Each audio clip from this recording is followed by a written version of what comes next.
This is the world of the Triads, Chinese criminal gangs who loan money, sell drugs and counterfeit goods, and run prostitutes. Their power stretches around the world, and these girls have fallen under it. We spoke to a long-serving Triad member.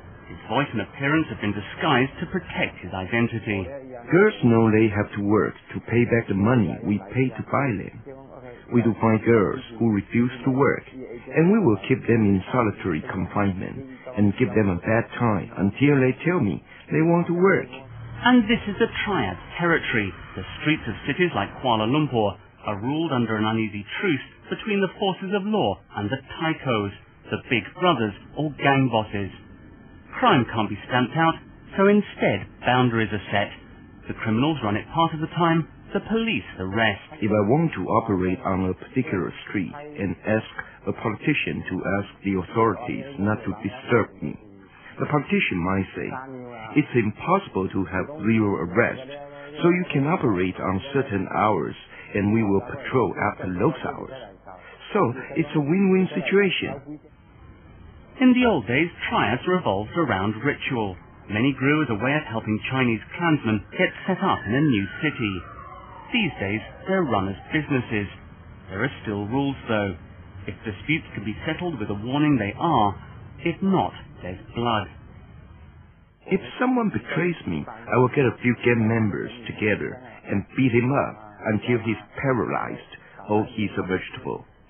But if the matter is really big, then they will be brought before my big brother for the trial. So how much power do the Triads have in Malaysia? If Big Brother asks us to deal with someone, even if we kill that person, we won't be worried. Because if the police arrest us, my high goal will get me out. Most Malaysians have nothing to do with the Triads.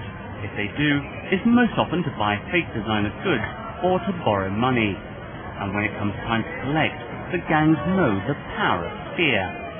Community groups in Malaysia hear the victims' stories all too often. We do have cases where they run away, with the family. They have to flee with the family out of the country or even out of the place where they stay, And of course, we have some cases where have been assaulted in the sense that they need to be hospitalized.